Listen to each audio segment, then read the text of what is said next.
અને રાજકોટના બેડી ગામમાં માવઠાના કારણે ખેડૂતોને ભારે નુકસાન પહોંચ્યું છે। ખેતરમાં તૈયાર ઘઉં અને મકાઈના પાક જમીનદોસ્ત થયા। ખેડૂતોના મોં સુધી આવેલો કોળિયો છીનવાઈ ગયો, ત્યારે લણણી સમયે કમોસમી વરસાદ આવતા સંપૂર્ણ પાક ફેલ ગયો છે।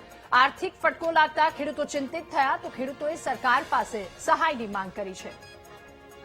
રાજકોટમાં ગઈકાલે સાંજના સમયે કમોસમી વરસાદ પડ્યો હતો। 1 થી 2 ઇંચ જેટલો વરસાદ પડ્યો છે ને બેડી ગામમાં જે આ ઉભા પાક છે તે જોઈ શકો છો કે આ પ્રકારના દ્રશ્યો છે તે જોવા મળી રહ્યા છે। ઘઉં સહિતના જે પાકો છે તેને ભારે નુકસાની થઈ છે। બેડી ગામમાં આ પ્રકારના દ્રશ્યો છે। આપણે ગામના જે લોકો છે, ખેડૂતો છે, તેમને પૂછશું, ભાઈ શું વાવ્યું હતું? ઘઉં વાવ્યા હતા। અને ઘઉંમાં કેટલું નુકસાની છે? ઘઉંમાં 15 વીઘાના ઘઉં હતા। આશરે 4 થી 5 લાખનું નુકસાની છે। કેટલો ખર્ચો થતો હોય આ વાવતા હોય ત્યારે? આ 1 લાખનો ખર્ચો કર્યો હશે અંદાજે। હવે તો હાવ બધું પૂરું। અત્યારે ઘઉં ઉપાડવાની સીઝન હતી તો ઉપાડવાનું તો શું હતું? હજી પાકમાં હજી અઠવાડિયાની 8 દિવસ જેટલી વાર હતી, તો કાલે રાતે જે વરસાદ આવ્યો 4 વાગે ત્યારે બધું સુવડાવી દીધું। હવે આ અમારે 20 દિવસ લેટ થશે અને હવે આ 50-60 હજારના ઘઉં થશે। મોઢે આવેલો કોળિયો છીનું આવી ગયું પૂરું। ચોક્કસથી જે પ્રમાણે ખેડૂતો છે, ભાઈ તમે શું વાવ્યું હતું ખેતરમાં? અમે પણ ઘઉંનું જ વાવેતર કરેલું હતું અને આ કમોસમી વરસાદના હિસાબે હવે ઘઉંનો પાક તો નિષ્ફળ ગયો છે। કેટલું નુકસાની છે તમારે? નુકસાન આમ જોવા જઈએ તો 100% નુકસાની છે કે જે 10 વીઘાના ઘઉં હતા એમાં 10 વીઘામાંથી કાંઈ હાથમાં આવે એમ નથી। હવે જે આડા પડેલા ઘઉં છે એ તમે જુઓ ને તો આ જે દાણા છે ને એ ખાવા લાયક નો એવા ઘઉં થાય છે, એટલે અમારે 100% નુકસાની છે। તો હવે શું માંગણી સરકાર પાસે? કઈ સરકાર પાસે માગણી એવી છે કે તમે ખેડૂતનું, જો કે ઓલ ઓવર બધે નુકસાન જ છે, ખેડૂતનું જોઈને અને કંઈક રાહત પેકેટ ફાળવો, અથવા તમે 2 દિવસ પહેલા જોઈ છે આપણા કૃષિ મંત્રી જે છે જીતુભાઈ વાઘાણી, તેને ખેડૂતે રજૂઆત કરેલી કે અમને ગાંજાનું વાવેતર કરવા આપો। ખેડૂત એ દ્રષ્ટિએ મજબૂર થઈ ગયો છે કે ગાંજાનું વાવેતર કરવા માટે મજબૂર છે। ભાઈ અમને ગાંજાની વાવેતર કરવાની પરમિશન આપો। જેવી રીતના દારૂની પરમિશન તમે આપો છો તો એવી રીતના ગાંજાની પરમિશન આપો, જેથી કરીને ખેડૂત બે પાંદરા થાય। ચોક્કસથી જ પ્રમાણે ખેડૂતો છે તે ક્યાંક ને ક્યાંક મુશ્કેલીમાં મુકાયા છે। ભાઈ શું કહેશો, આ ઘઉં હાવ હવે ફેલ છે? ઘઉંનો પાક 100% નુકસાન જ છે।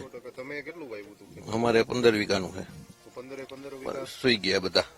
જો માંગણી શું સરકાર પાસે? સરકાર પાસે તો એક જ છે, કઈ રાહત પેકેજમાં કઈ સહાય આપે તો। દાદા, તમે શું વાવ્યું હતું?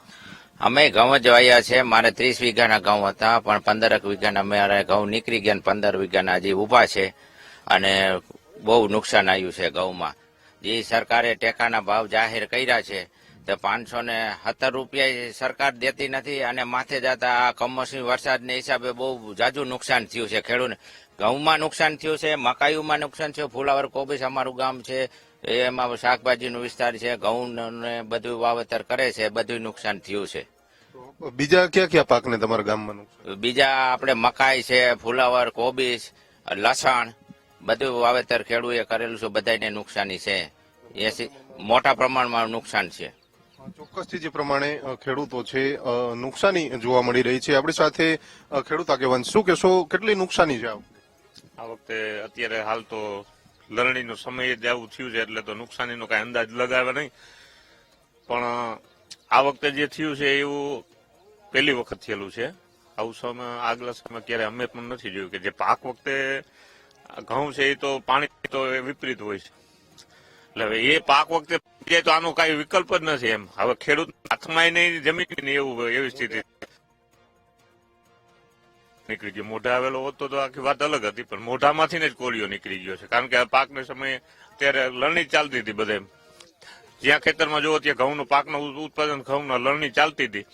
અંદાજે 50% જેવું અત્યારે ઉત્પાદન ના લણણી થઈ ગયેલી હતી, ઢગલાઈ હજી તો ખેતરોમાં જ પડ્યા હતા। એ દરમિયાન જ વરસાદ થયો હતો, નીચેથી પાણી વહી ગયું છે, ઉભા પાકમાં નુકસાની છે, અને બીજા શાકભાજી છે, લીલો ઘાસચારો છે, બધામાં એકદમ તદંતર નુકસાની તો છે જ।